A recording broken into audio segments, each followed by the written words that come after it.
Hello, welcome to the special edition recorded Pride Month special, long-winded title, of Wrestling Made Me Cry.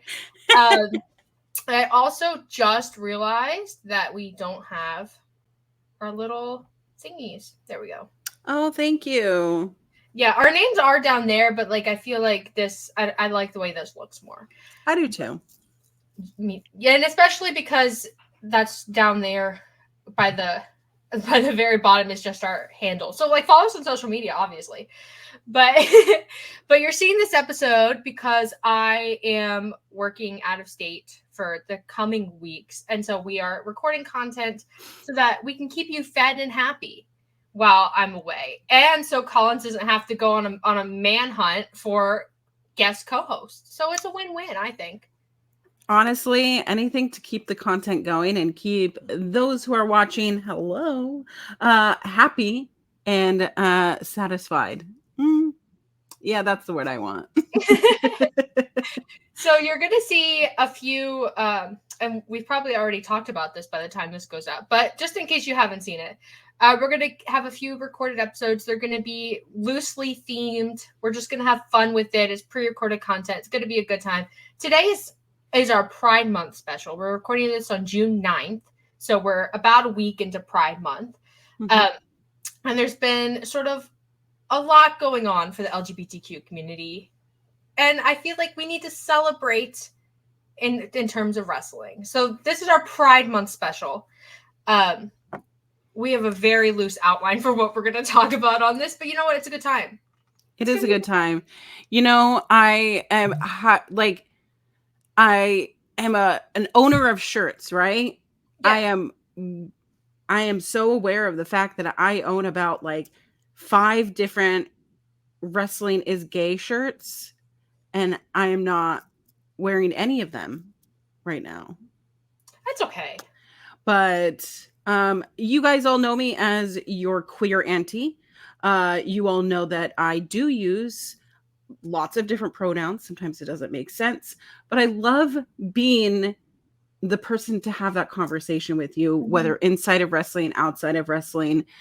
I do use she, they pronouns. It's to me, you know, something that is important to me, but it's not something that I'm not willing to not learn from my mistakes. And there was a period of time where I was so against, you know, being misgendered and, you know, what have you. But I do want the audience, if you're watching this, to feel comfortable knowing who we are, knowing that we both do use she pronouns, but you can also throw in a they for me if you want.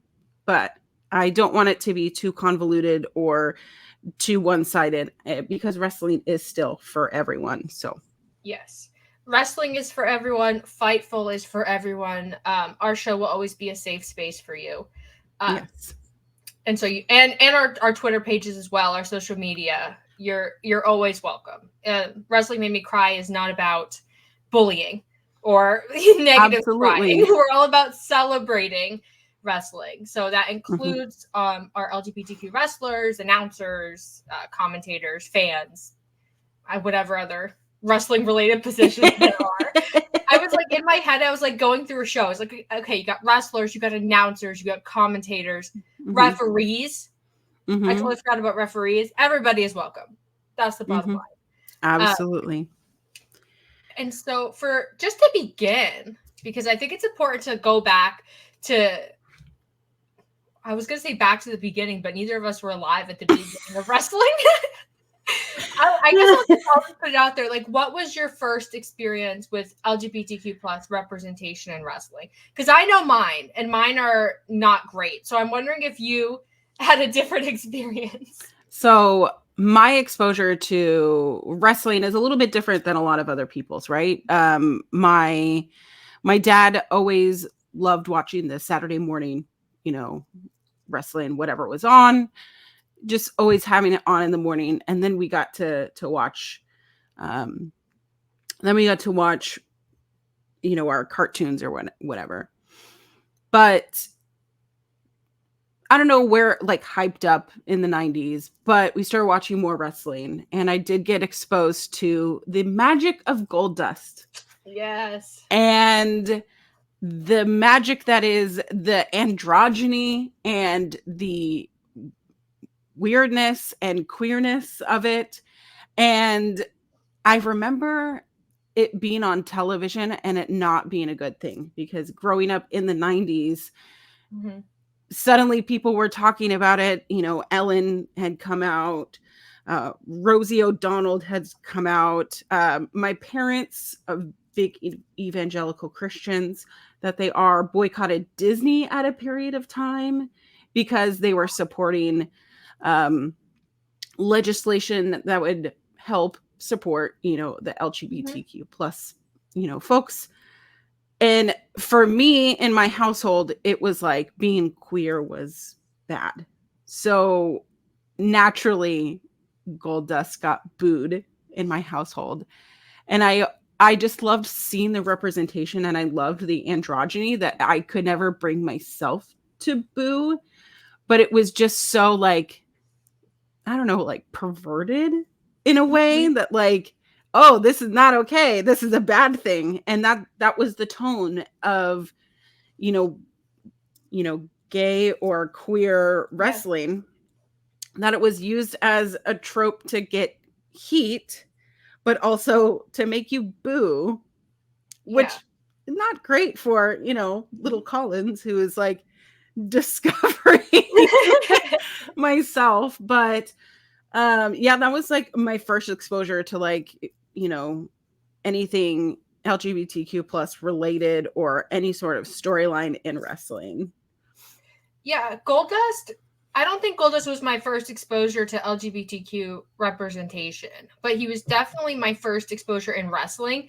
And I think it's important to like contextualize it. While Goldust is being Goldust, the rest of, you know, the WWF, WWE is so hyper masculine or hyper feminine. So Goldust was in this kind of like in between zone, and like they really did present him as a hypersexual person, and they did a lot to make it appear like he's a freak. And you know, definitely the undertones of it.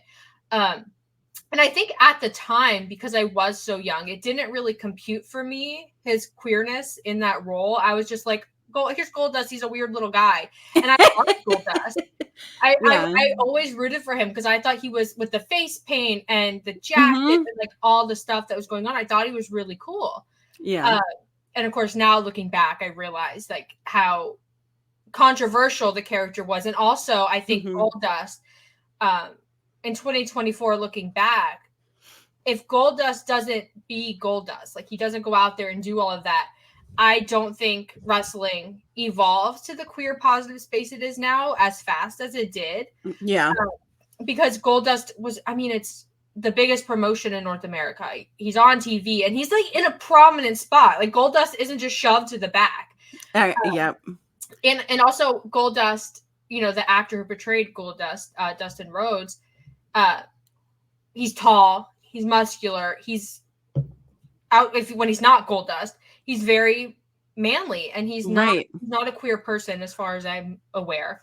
But I think that there is still value in that of Dustin. Really, he embodied the character and he did a really great job with Goldust. Like, granted, undertones aside, weird, problematic in 2024 undertones aside, I think Goldust represents like a really pivotal turning point in wrestling. Like, of course, there were LGBTQ wrestlers before Goldust, but a lot of them, unfortunately, were super closeted, and it didn't come out until later that they were LGBTQ in some way. So shout out to Goldust. But, I will say my second sort of introduction to LGBTQ plus community, and the first time that I think I had seen a gay couple. This is not a gay couple. It was Billy and Chuck. Oh my God. You so put that in the notes, not it like unlocked a memory. I put it in my notes because I grew up in the conservative South. I don't think that's a secret. Everybody knows that I'm a Southern girl, but I had never, up until Billy and Chuck, and I saw Billy and Chuck on TV, and I also had I think it was a SmackDown like DVD box set that Billy and Chuck were heavily featured and also in a problematic light. Mm-hmm. But it was kind of making a joke out of same-sex marriage. And because the same-sex marriage movement was really, gaining steam, and not just same-sex marriage, but LGBTQ protections in general, because there were not any. And so Billy and Chuck, little me, saw that, and I was conflicted, I was confused, but also I really enjoyed the story.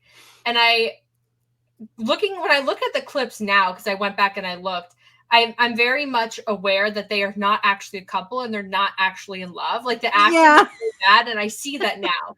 But when I was a kid, I was really rooting for them. Yeah. But like Billy and Chuck, I think it was problematic.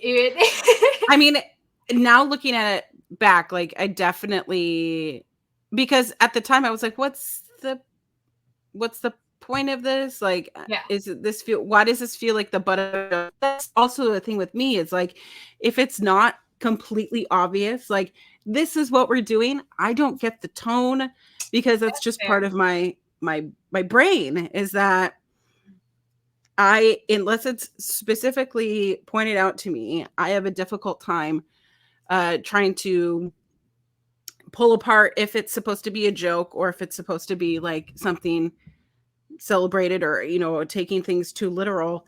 And so at the time I was like, I feel like this feels like a joke, but nobody is like not like laughing at them. It was like, let's celebrate and kind of like participating. But then I've watched it back being like, oh my God, they were laughing at them. Yeah. Like this definitely was like Vince McMahon's response to like, wouldn't this be funny, guys? Yeah. That's my Vince McMahon impression. But but like it's definitely is like an out of touch old man's interpretation of what gay marriage is going to look like and how it's going to infiltrate his business. And it's so insulting. But like also there's like such like a unintentional like door that was open because I mean we all know kind of what happened with like Pat Patterson, how he was closeted his entire career. We all know the rise and fall of Chris Kanyon. Like the leading up to this part just seemed so, I don't know, convoluted in the aspect of like it was meant to be a hugely negative thing, and it is definitely problematic. But I think that a window, a door, a crawl space was opened that led to something far more beautiful in this space. And I think that in WWE history, there's a lot of moments where they try to do a story or a character or something that reflects current political debates. And there's a lot of L's in that category and not a lot of wins. And so when I think about LGBTQ representation, I think Billy and Chuck, and also the weird moments with like girls kissing, and they like hype it up as like, oh, this is so sexy, and just like this. There's a bigger discussion to be had about the treatment of women, but if we're focusing specifically on the LGBTQ community, it's very much like these men are in love. That's a joke. It's funny, haha, comedy wrestling, but we're gonna have two girls kiss, and it's fan service for a weird horny male audience, right?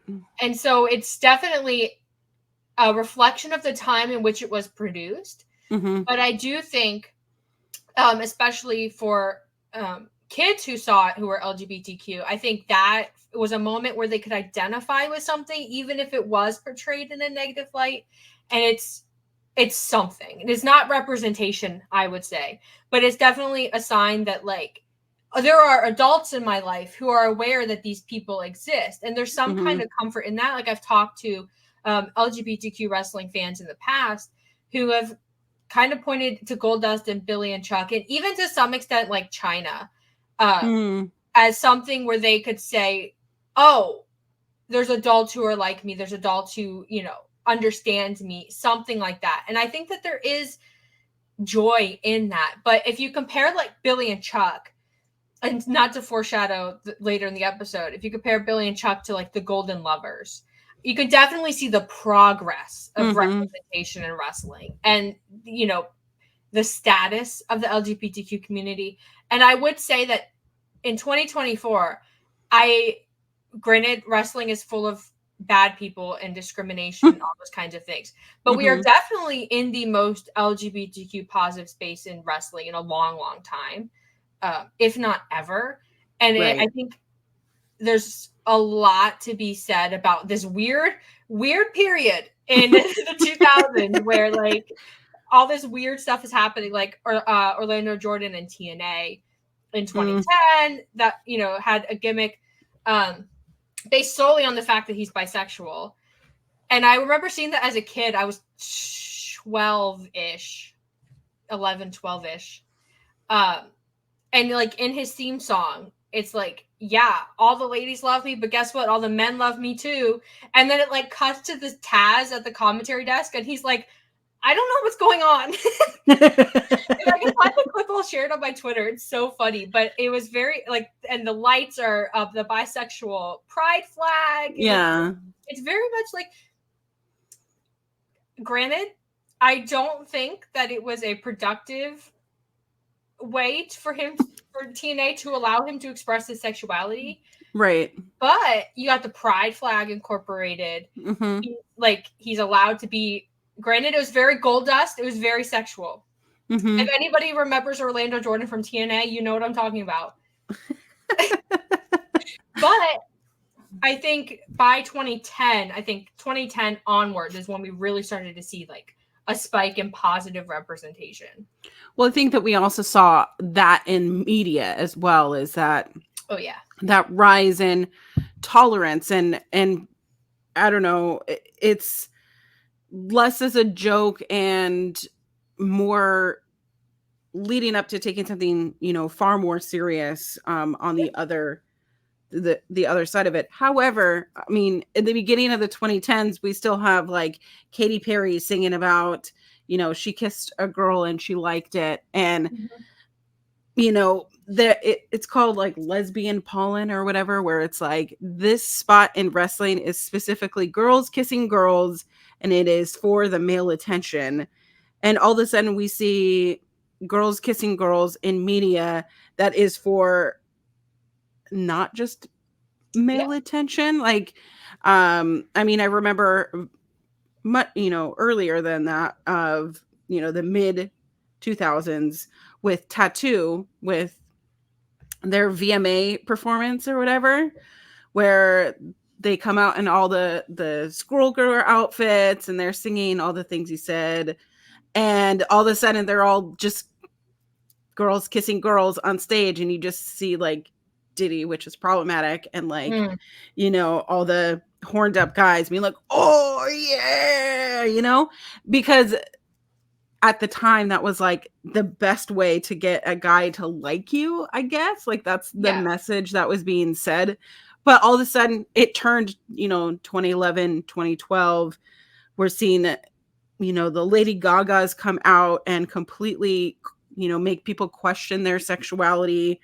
Representation was coming out, legislation is being passed, and things are taken far more seriously. And we do see less and less of that, you know, lesbian pollen. I think the last time I remember some sort of like lesbian pollen, you know, where it's like, is this, you know, whatever, besides for like the Mandy Rose and Sonya angle during the pandemic, was like Paige and AJ Lee, where it was like, this is definitely not for me. Are you watching this? Am I watching this? What is going on?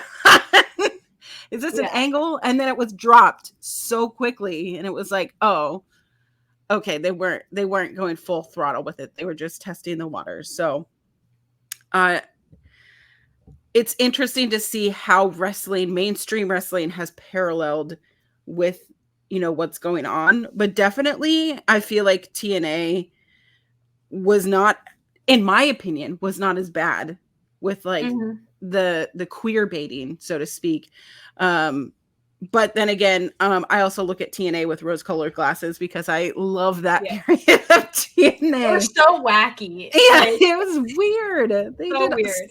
So many different things. So, but yeah, there's been a lot of examples in wrestling, and then it's like this is obviously used to create a ratings pop, or like this is obviously used to be controversial, or to push the envelope a little bit more, to be raunchy just for the sake of being raunchy and not really for the benefit of the queer community in wrestling. But somehow, do you remember Rosa Mendez on Total Divas? Did you watch? Yeah. You watch? And like how she was talking about like being bisexual, and Paige talked about being bisexual, and there was that whole like angle where like they were trying to kiss each other, and like Natty was like involved, and it was like, oh, whoa, that's not what I want. But it was such like, I mean, at first, it was kind of like, are they really having an angle on a reality, moment? But it felt so like innocent to me that it was like, oh, okay, this wasn't used for a ratings pop. This was like people genuinely talking about, what is going on in their life, and like navigating that, being wrestlers behind the scenes. So yeah. Yeah. And I also think, so for our international audience, in the US, same-sex marriage was legalized around 2015. Like other states had done it before, but like other states had banned it. So the US was like a very politically contentious decade, 2010 to 2020. Not that this decade is any better, but you get it. And so the legalization of same-sex marriage struck down all state-level bans on same-sex marriage. So, like, this was obviously, for LGBTQ people, this was a major, major win, but it also spiked, like, hate crimes and that ideology and all that kind of stuff. And it became very polarized. So, in the case of, like, the Golden Lovers, for example, not to jump too far ahead, having representation that wasn't like, here's my whole entire character is my partner, or my whole entire character is the fact that I'm gay, or something along those lines.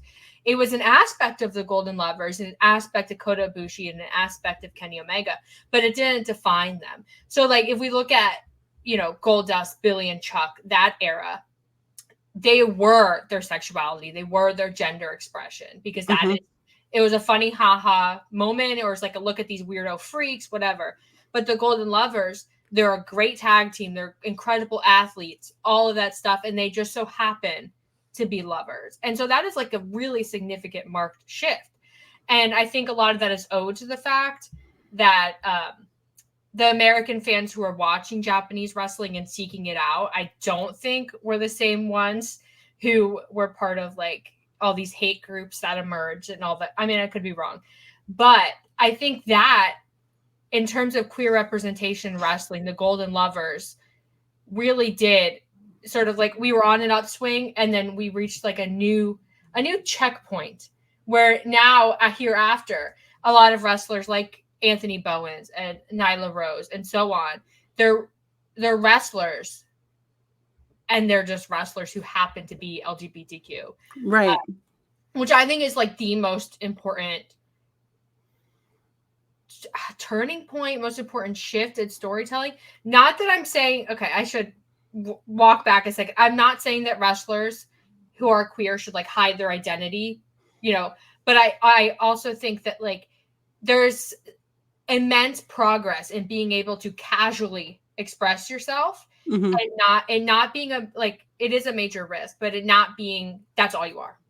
Like you're defined, like I think wrestlers should be allowed to be, yes, I'm a gay wrestler, for example, but I'm also all of these other things that make me who I am as a performer. And I think that's kind of where we're getting to now, where wrestlers can be great representation and they can be ambassadors and all of those things, but they can also be so much more. And I think fans really want to support wrestlers who are brave enough to come out in what is still a hyper masculine community. Let's be real with ourselves. There's a lot of haters in wrestling. I'm not talking about the good kind, but I think we're in a good spot. And like, we owe it to people like Effie, and Alley Catch and the Golden Lovers, who sort of, I hate the term normalized because I think it's just, nobody knows what it means. It's so stupid, but they've really made significant strides for a lot of members of the community. And I really appreciate that. You know, there are so many other wrestlers that I couldn't even begin to list off and name and go over all of their accolades, but it really was such a culture shift because, I mean, we mentioned the early, 2000s, even the 90s, that it was like the moment you found out someone was gay, that just became their entire personality. Exactly. Right? Yeah.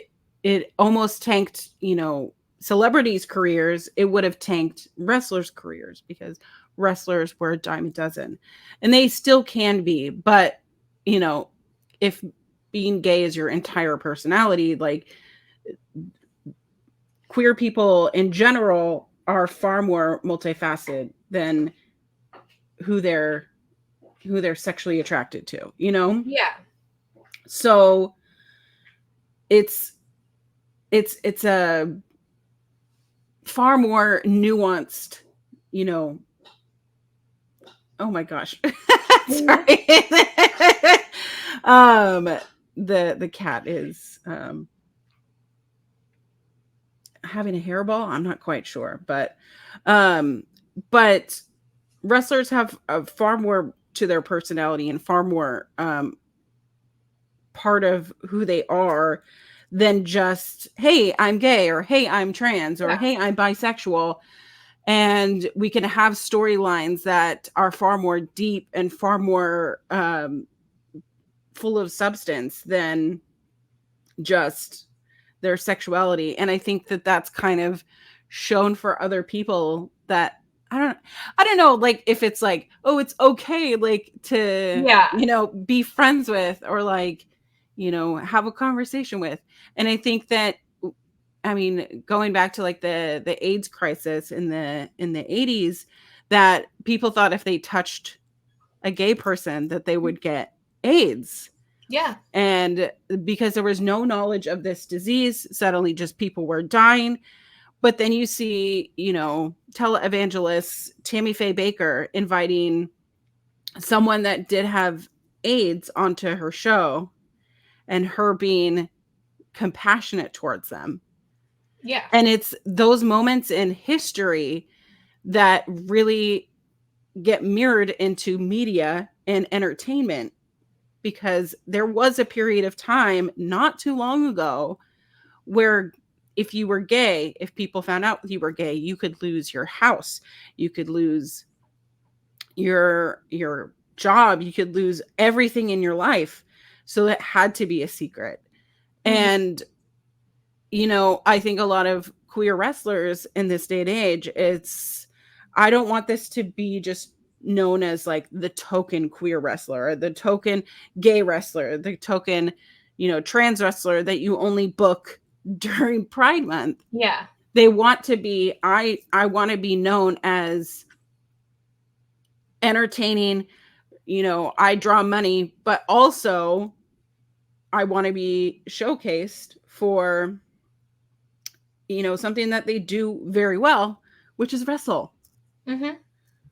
And I think it is an incredibly brave thing to come out regardless of where you are in life or what you do. And of course, we're speaking from like our North American Western perspective on things. It's very different around the world, but it's an incredibly brave thing to come out, because you're putting something out there in the hopes that your loved ones, that people around you will receive it well. But there's so many stories of people coming out and being ostracized and rejected. And so like, it's a real fear and a real worry. And I think when it comes to wrestling and also entertainment, that's why there's so many stories about actors, for example, even going as far as getting married to present, you know, the picture that they're heterosexual. Or cisgender, and doing all of that PR to create this image for themselves while being closeted.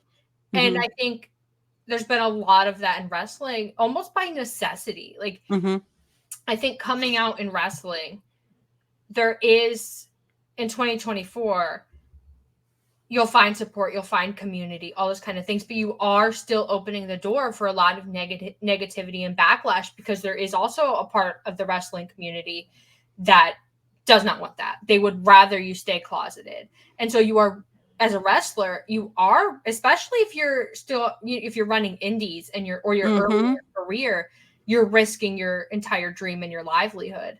So I think it's super important, when it comes to representation, that it is in this sort of casual way where, as you said, you know, you're not a tokenized gay wrestler or tokenized what have you wrestler.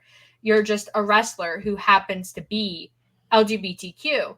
Because I think the more we have that, we really get the ball rolling, where eventually we will reach a point where we won't have to have every year, you know, here are the queer wrestlers that you should support because all these awful things have happened to queer people.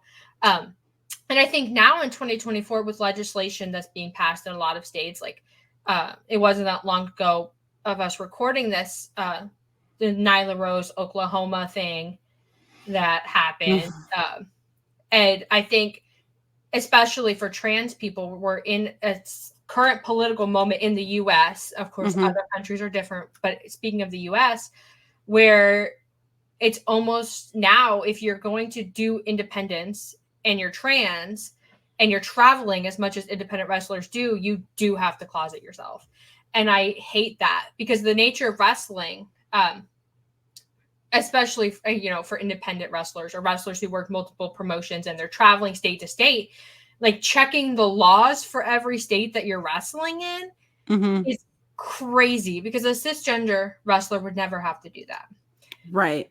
But it's just like the political moment that we're in. And I think now Pride in 2024 is even more important, because we were making such tremendous strides, and it definitely feels like this past year and a half, a lot of that has been curtailed in a negative way.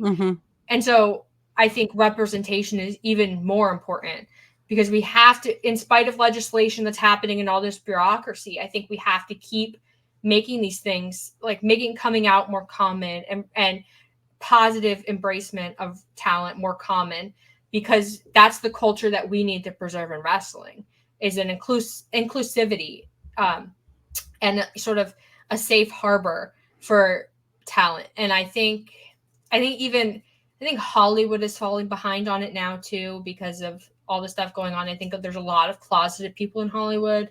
And I think about young people in Hollywood who do come out, and it's like 18, 19-year-old actors, actresses, and there's people much, much older than them who are leading the hate charge and all those kind of things. And a lot of it is social media as well. Like, negative voices are amplified. It's just how it goes.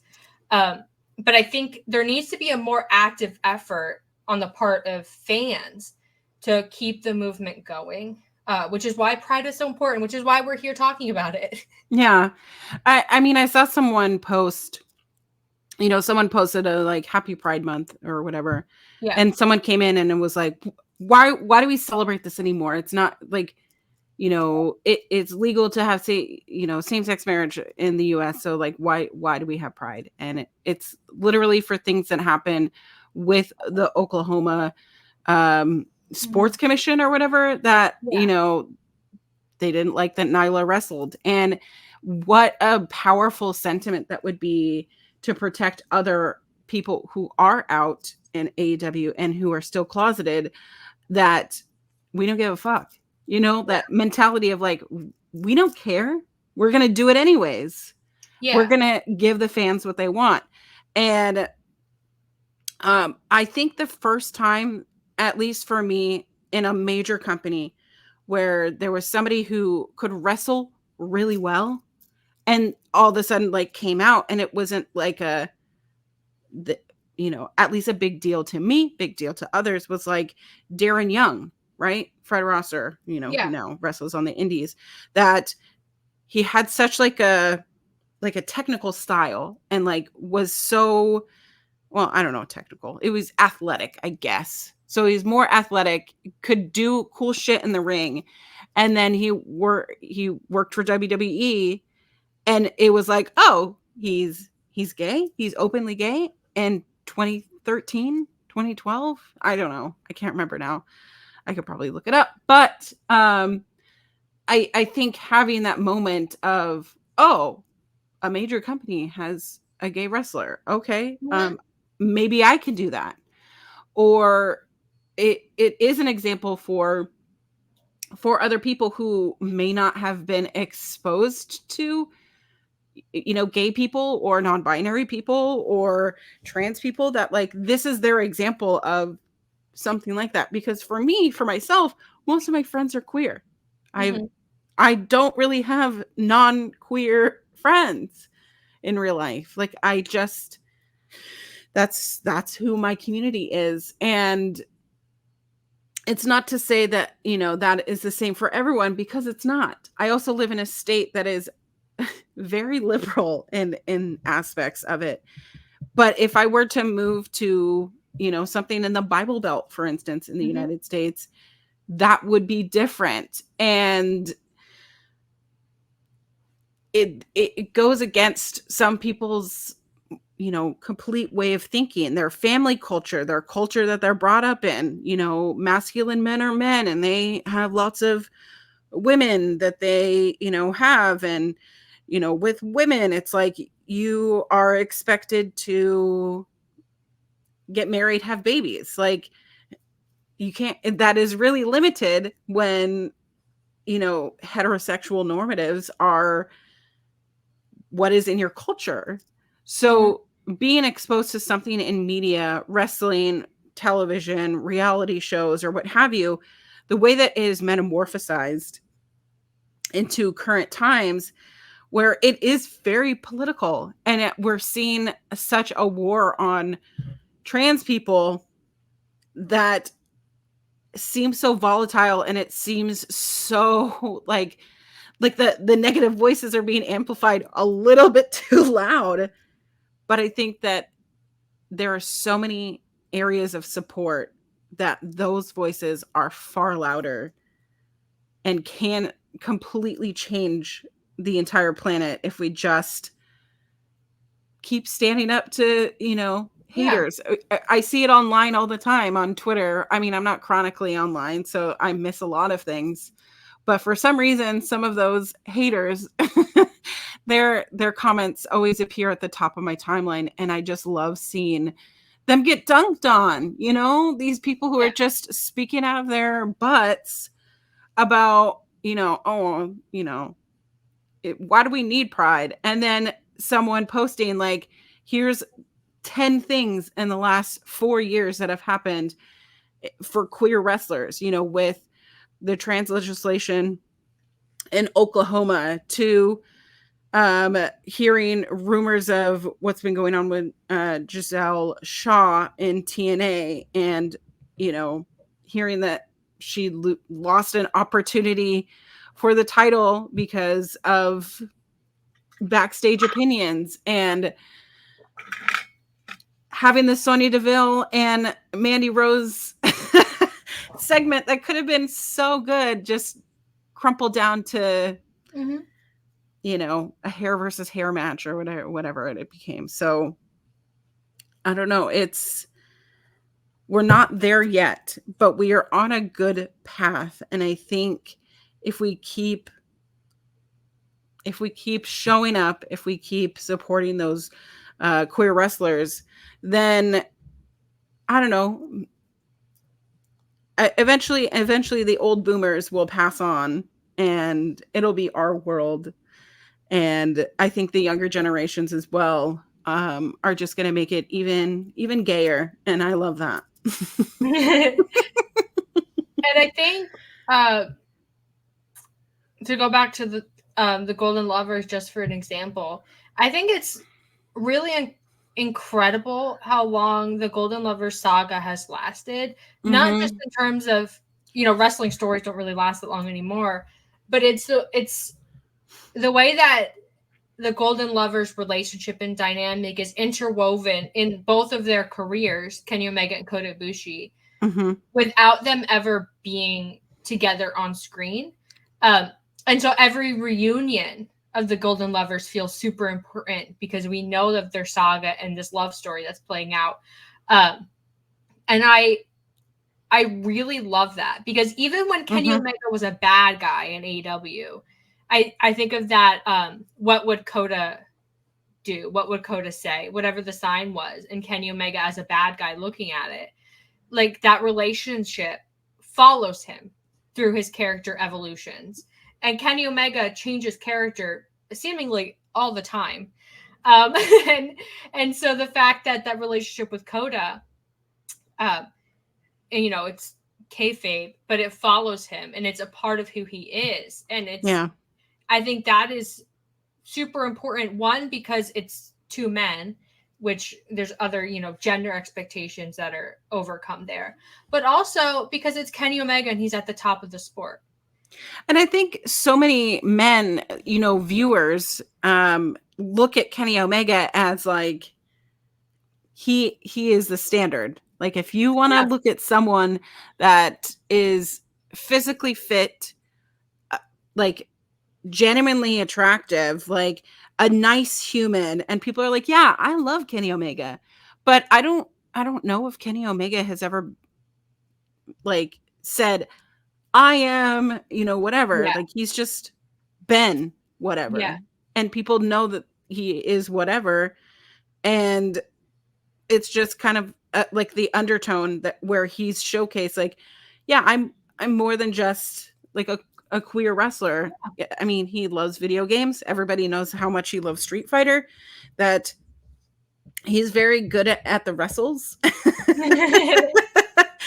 And he looks like something that people want to be. Yeah. I mean, he's a specimen of a human. And I'm not saying that like, oh my God, I think he's hot. But I think that like physically, in terms of his physique and all those kinds of things, it's crazy. And it's also crazy what he's able to do as an athlete, his endurance, his strength, all those things that make Kenny Omega the wrestler he is. It's crazy. I mean, I still can't believe that he wrestled that entire year with like vertigo and like torn shoulder. And nobody knew. And nobody didn't notice anything. A hernia. Like, nobody knew. Nobody knew. He didn't let on. Omega. But also, another thing that I really admire about Kenny Omega is that the Golden Lover story and his queerness wasn't just on wrestling. Like, they took it into being the elite. And I could go on and on about being the elite for ages. But just like subtle things about like that he swings both ways. But not in a joking way about it, but just implying that Kenny Omega swings both ways, I think is like a super important step to take, because Kenny Omega has never, like you mentioned, has never come out and said, hi, I'm X whatever identity. But it's just like subtle remarks, and the way that he interacts with Kota Ibushi and things like that. It goes back to what we talked about earlier about quote unquote normalizing queerness in this space. And I still hate the word normalizing, but I don't know a good synonym for it. So if you have a good synonym for it, leave it in the comments for me, please. But I think, especially for Kenny Omega being a wrestler who wrestled in Japan and it came to the U.S. and did it in the U.S. and the story followed him and who he is followed him. And he's been Kenny Omega in conservative countries. He's been Kenny Omega in conservative states and traditional states and all that kind of stuff. And he's just stayed true to it. I think that is so, so important. And I think Kenny Omega is someone really to look up to. And Kota Ibushi as well. Let's not discount Kota Ibushi's role in the Golden Lovers. He is also in New Japan in press conferences and backstage interviews and all that kind of stuff. He also has maintained that story over the significant duration of time. Yeah. And I just really love that. The Golden Lovers for me is, I think, my favorite wrestling story ever. Yeah. I mean, it's kind of what brought me to watching New Japan. So yeah, it's just, and we're recording this. Kenny Omega had surgery and is out, and Kota Ibushi is out. And so it's my missing Kenny Omega era again. I feel like I'm always missing Kenny Omega. Yeah. He's just such a dude. But that's the thing. It's like, even in, in both WWE and in AEW, there's so many more, queer talent that are showcased week after week. I mean, Anthony Bowens and the other guy that I don't talk to or they came up during the pandemic, right? The Scissor Boys. And with Anthony Bowens just coming out as gay, and it was not made into like an angle.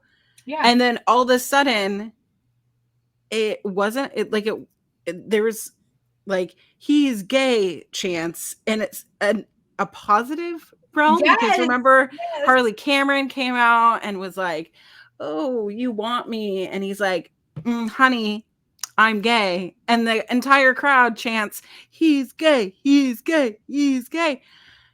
And it's not a negative thing. And it was so funny watching that, with my partner, my now husband, and being like,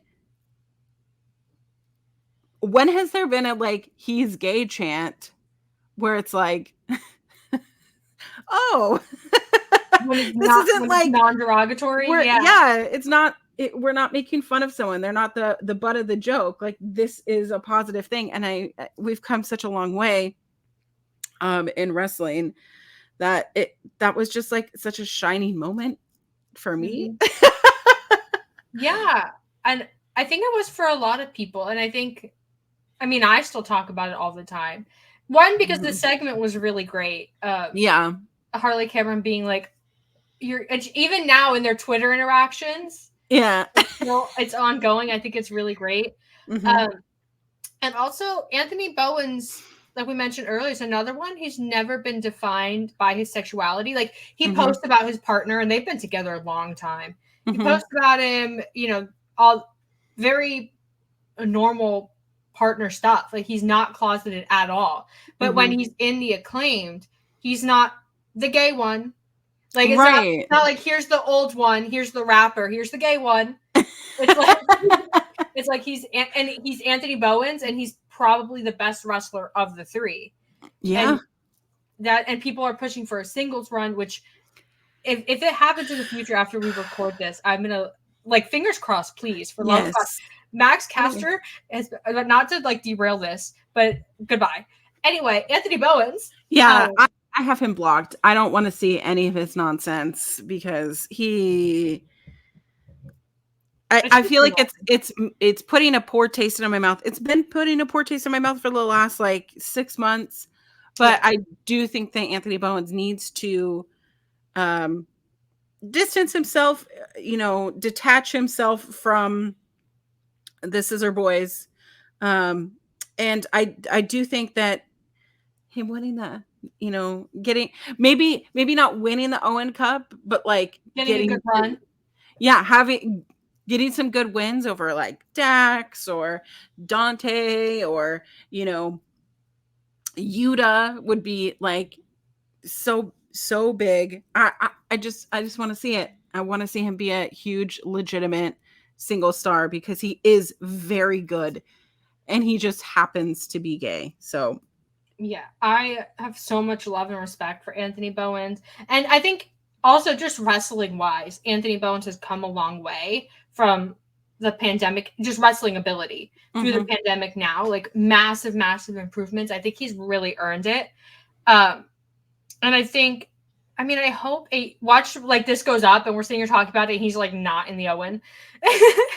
I would be so crushed. I would be so crushed. But I think a lot of people are in the same boat we are, where we want him to succeed and do all of the things. And it's crazy to think how far we've come. Like AEW is, for the most part, like a really diverse roster in all the ways, in gender and sexuality and race and all that kind of stuff. And it's incredible how far we've come from wrestling in just 2 decades ago. Like I know, it's not even that long ago. No, and I think sometimes we lose sight of that. Not that struggles in 2024 are less valid, because they are, but I think there's nothing wrong with celebrating the wins that we have had. And I think Anthony Bowens is a win. I think Nyla Rose is a win. I think Abaddon is a win.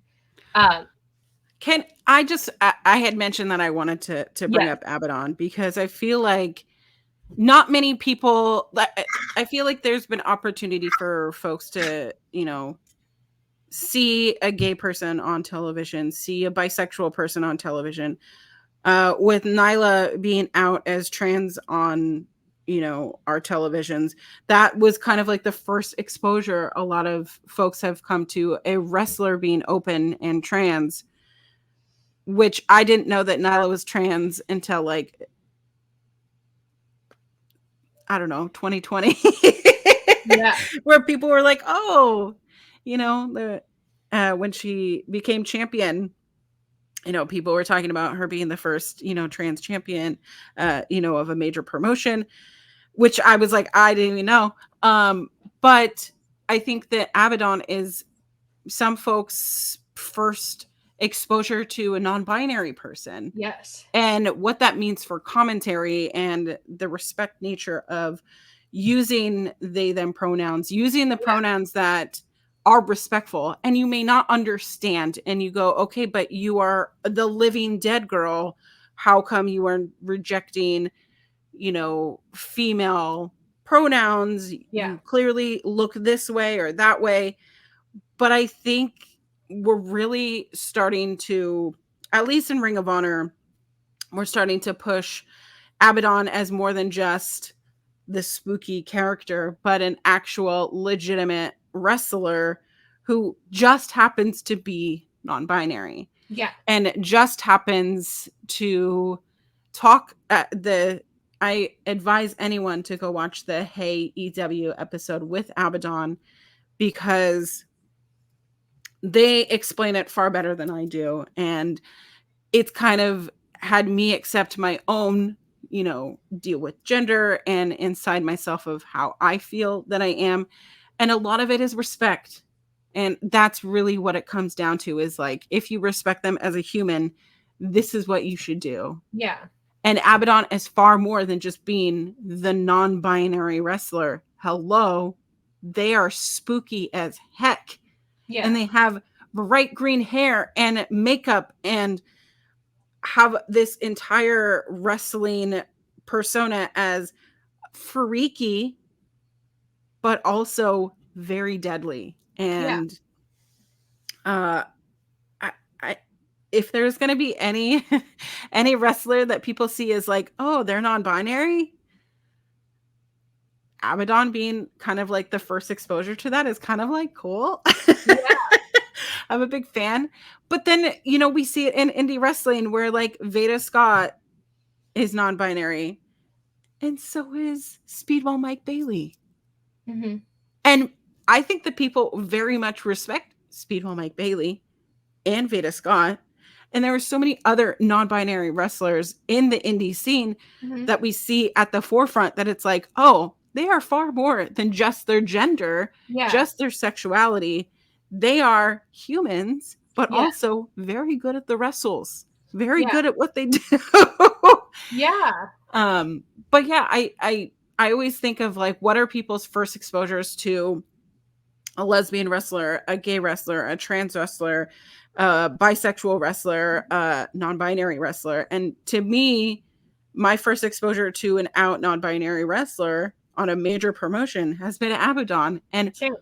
what a little spooky little, I don't know, gremlin, I guess. I don't know what to call them in the aspect of how they appear, because Yeah. it's terrifying and I love it. Yeah. I want to be scared. And I think not to go too much longer, because we're recording this before our live podcast. Oh yeah. Oh my gosh.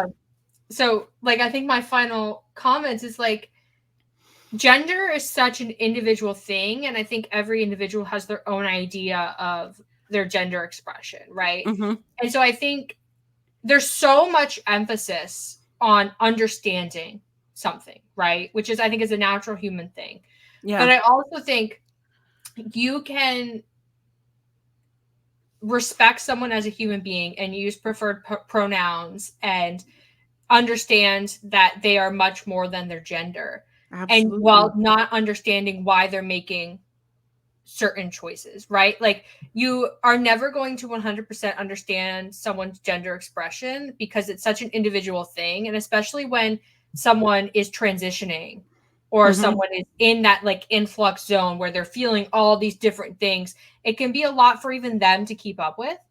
And so I think to be good allies, we just need to respect and support and understand that everybody is on their own journey, and it changes over time. And, you know, people with different experiences and different feelings, gender expression is so fluid that it's not your position as someone who's not an individual to be like, oh, well, you told me 5 years ago that you use she, her pronouns. And that's what I'm using because I don't understand what you're doing. Like, take a step back and realize that you're speaking to another human being. Like, at the end of the day, like, human to human respect is the most fundamental aspect of morality, right? Yeah. And so you can be respectful, but you, like, I don't understand. And I don't want to, like, be too negative here to wrap it up, but I think that we need to start moving towards that. Because I think even if you're a person who has never met a trans person, never met a non-binary person, and it's confusing to you because you're trying to understand it, you can put that aside and be respectful. And I think sometimes people refuse to put it aside, and it becomes conflict because you feel confused and frustrated. And then, of course, the other person is trying to express this to you, and they're going to be confused and frustrated. So fundamentally, human to human respect. That's my final thought. Absolutely. Couldn't think of anything better. Just respect each other and respect each other's bodies just as much as you respect them as people. You know, don't touch wrestlers without consent. And oh my God, yes. And just be a kind human. Yes. So, do you want to do your plugs? Yeah, you can follow me at _queer auntie on all social media. I love to bump gums, and I really want to know what you think of this episode. Is this something that you want to further talk about? Is there something that we missed? Is there, an aspect that I can't believe that you said this? I love to bump gums. Yeah. I love engagement. So, if you hate our guts and you think that, we're terrible, tell us down in the comments. You can find me here every Sunday talking about all the wrestling things that make us cry. And you can also find me over at our local establishment podcast every Thursday, where I do talk about Ring of Honor. And I love talking about Ring of Honor, especially the Pure Championship, which I want to do a little segment on their show about the history of the Pure Championship. But, that's just putting that out in the universe. But yeah, go follow me because I'm your auntie and I said so. You can follow me on Twitter at Kiley Wrestling. I post about all the wrestling that I like, so go check it out. This is Wrestling Made Me Cry. We're live every Sunday at noon. We're going to be doing a lot of pre-recorded episodes because I'm working out of state, and like timeline-wise, logistically, I won't have time to be here live every Sunday. But That does mean we get to do some fun, creative stuff. So if you have ideas for recorded episodes or things that you'd like, let us know on Twitter or in the comments below, and we'll do that. And then once I'm coming back here at the end of July, so we'll resume our live episodes, and life will be great, and we'll have fun with it. But if there's anything Pride related that you want to talk about, that you feel like Colin said, that we missed, that you really wish we would have talked about, please let us know. And the dialogue continues on Twitter. This is not like a one and done. It's Pride Month, and I want to celebrate all month. And then also, this is Fightful Overbooked. This is the sister channel of Fightful. This is where the weirdos and the sickos hang out. Fightful Overbooked is full of wrestling content and non-wrestling content, all sorts of things. So go to the playlists on the channel, go check it out, go see all those shows. I think I got everything. So all that being said, thank you guys so much for joining us for our Pride Month special. It was really fulfilling. We talked longer than. Yeah. I had a lot of fun, and I hope everybody here did as well. So thank you guys so much. We'll see you next week. Bye.